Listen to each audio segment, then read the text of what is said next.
विद्यार्थी मित्रांनो नमस्कार। इयत्ता 8वी मराठीमधील 14वा पाठ फुलपाखरे याचा स्वाध्यायाचा आपण सोडवणार आहोत। हा पाठ वी.पा. दांडेकर यांनी लिहिलेला आहे। सुरू करूया।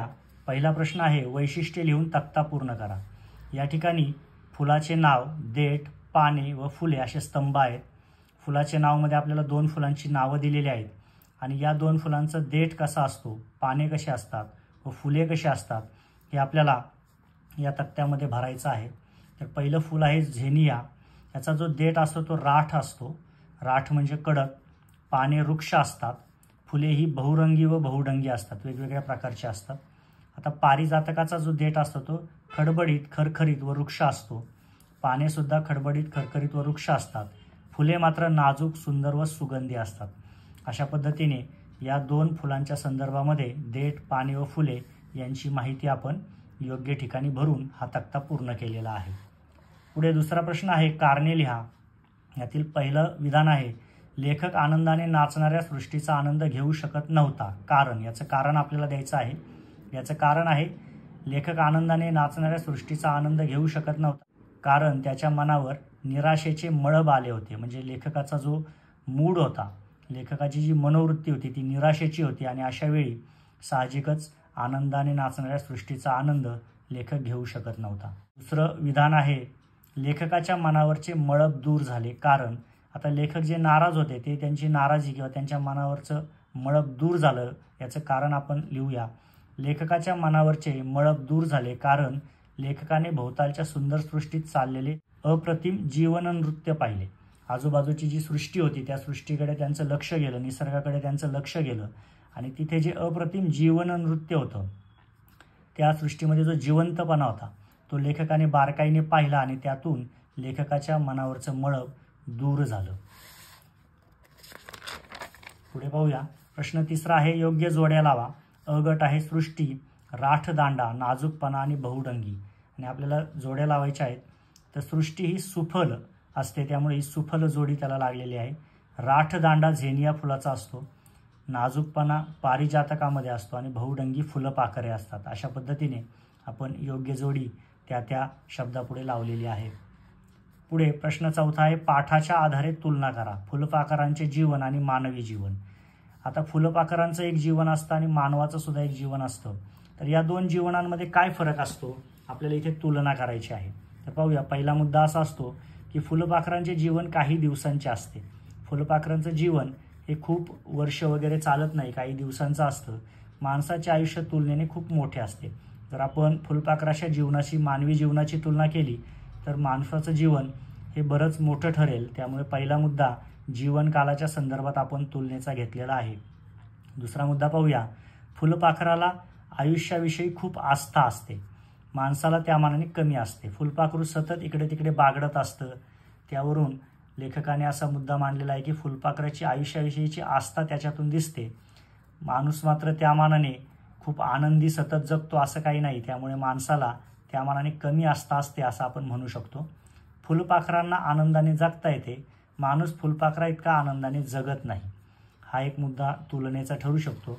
यानंतर पुढील तुलनेचा मुद्दा आहे, फुलपाखरांना जीवनाचा रसास्वाद घेता येतो, माणसाला फुलपाखरांइतका जीवनाचा रसास्वाद घेता येत नाही। अशा पद्धतीने पाठामध्ये फुलपाखराचं जीवन आणि मानवी जीवन यांच्या संदर्भात जी माहिती आली आहे त्यावरून आपण हे तुलनेचे मुद्दे इथे मांडलेले आहेत।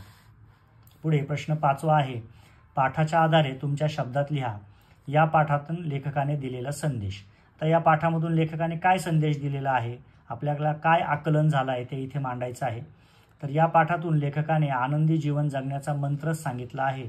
लेखकाचे लोकांना सांगणे आहे की निसर्गाच्या सानिध्यात राहावे। निसर्ग आपल्याला निर्मळ पाहायला शिकवतो। त्याच्या सुंदर लोभसवाण्या रूपामुळे आपले मन प्रफुल्लित होते, स्वच्छ होते। निसर्ग आनंदाने सौंदर्य उधळीत असतो।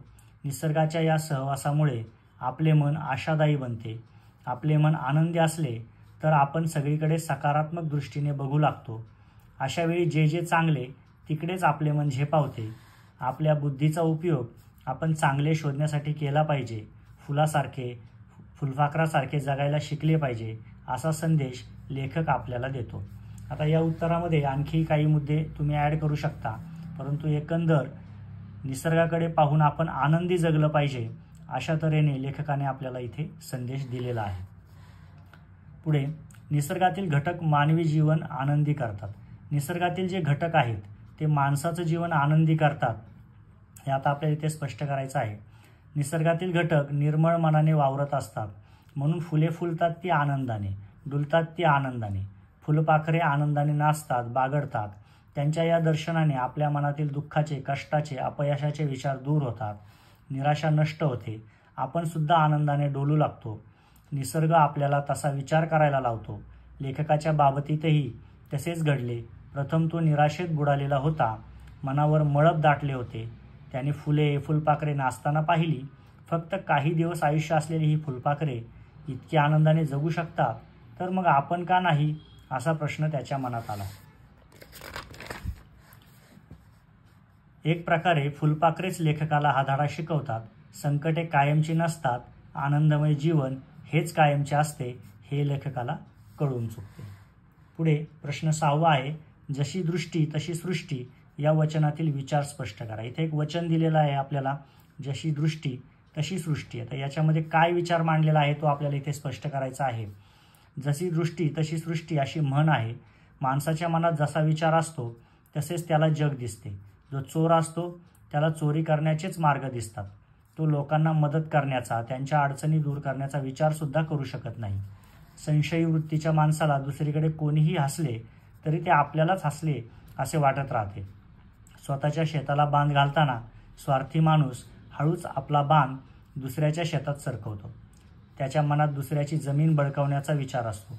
म्हणूनच आपले मन, आपली दृष्टी स्वच्छ ठेवली पाहिजे. वाईट साईट विचार मनात येऊ सुद्धा देता कामा नयेत. मग आपल्या भोवतालचे जग आपल्याला सुंदर दिसू शकेल. अशा पद्धतीने जशी दृष्टी तशी सृष्टी या म्हणीमध्ये काय अर्थ अभिप्रेत आहे ते आपण इथे मांडलेलं आहे. पुढे प्रश्न 7वा आहे, भाषेतील सौंदर्य या दृष्टीने पाठातील वाक्य शोधावं लिहा. आता इथे पाठामध्ये काही सुंदर सुंदर वाक्य आली आहेत आणि त्यामध्ये भाषेतील सौंदर्य आपल्याला जाणवतं. तर अशी वाक्य आपल्याला लिहायची आहे. एक उदाहरण त्यांनी दिलेलं आहे, जीवनाची, चैतन्याची, आनंदाची कारंजी येथे थुई थुई उडत होती. हे अतिशय सुंदर असं भाषेचं सौंदर्य दाखवणारं वाक्य आहे. हे पाठामध्ये आलेलं आहे. अशा तऱ्हेची वाक्य आपल्याला शोधून लिहायची आहेत. तर पाहूया, काही वाक्य आहेत. नाचरे ओढे आणि हरित तृणांचे गालिचे माझ्या मनाला नाचवू शकत नव्हते. इथे सुद्धा सुंदर असं लेखकाने केलेलं आहे. भाषेतील सौंदर्य या वाक्यामध्ये निश्चितच जाणवतं. एखाद्या पोरक्या पोराप्रमाणे मन स्वतःशीच नाराज होऊन बसले होते.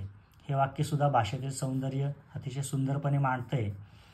त्या नाचणाऱ्या फुलपाखरांकडे पाहिल्यावर फुलपाखरे कोणती आणि फुलं कोणती असा भ्रम मला तरी क्षणभर झाला. म्हणजे फुलपाखरे आणि फुले एकसारखीच दिसत आहेत अशी कल्पना इथे मांडली आहे. खरोखरच भाषेचं सौंदर्य या वाक्यातून अतिशय छान लेखकाने मांडलेलं आहे. उडतायत ती फुले की डोलतायत ती फुले अशी शंका वाटण्याइतके रंगांचे सादृश्य झेनियाच्या फुलातनी त्या फुलपाखरात होते. झेनियाची फुले आणि फुलपाखरे कशी एकसारखी दिसत होती हे या वाक्यातून उत्कृष्टपणे लेखकाने मांडलेलं आहे. तर ही काही वाक्य आहेत ज्याच्यामध्ये भाषेतील सौंदर्य आपल्याला उठून दिसत आहे. आणखी काही वाक्य तुम्हाला वाटत असतील तर तुम्ही इथे लिहू शकता. आता पुढे आहे खेळूया शब्दाशी. याच्यामध्ये खालील वाक्यातील अधोरेखित केलेल्या अव्ययाचा प्रकार ओळखा. आपल्याला इथे काही वाक्य दिलीत आणि अव्ययाला इथे अधोरेखन केलेलं आहे. तर त्या अव्ययाचा आपल्याला प्रकार शोधायचा आहे. पहिलं वाक्य आहे, सतीश वारंवार आजारी पडतो. या ठिकाणी वारंवार हे अव्यय आलं आहे आणि याचा प्रकार आहे क्रियाविशेषण अव्यय. क्रिया कशा पद्धतीने घडते याचा तो वर्णन करत आहे. सतीश आजारी पडतो, पण कसा पडतो तर वारंवार पडतो, त्यामुळे क्रियाविशेषण अव्यय. रस्त्यावर वाहनांची दुतर्फा गर्दी होती. वर इथे शब्दयोगी अव्यय आहे वर हे. पुढे आई सकाळी लवकर उठली कारण तिला आज गावी जायचे होते. ते कारणला अधोरेखन आहे. तर कारण जे शब्द आहे, जे अव्यय आहे ते उभयान्वयी अव्यय आहे. पुढे शाब्बास, तू खूप छान खेळलास. या ठिकाणी शाब्बासला अधोरेखन आहे. तर शाब्बास हा एक उद्गार आहे, त्यामुळे ते केवल प्रयोगी अव्यय आहे. अशा प्रकारे आपल्याला दिलेल्या वाक्यांमधील अव्यय कोणत्या प्रकारचे आहेत हे आपण इथे लेखन केलेलं आहे. इथे आपला स्वाध्याय पूर्ण होत आहे. या स्वाध्यायामध्ये आलेल्या सर्व प्रश्नांची उत्तरं आपण इथे पाहिलेली आहेत. या उत्तरांमध्ये नक्कीच तुम्ही भर घालू शकता. तर तर अशाच प्रश्नांचा सराव करा. धन्यवाद.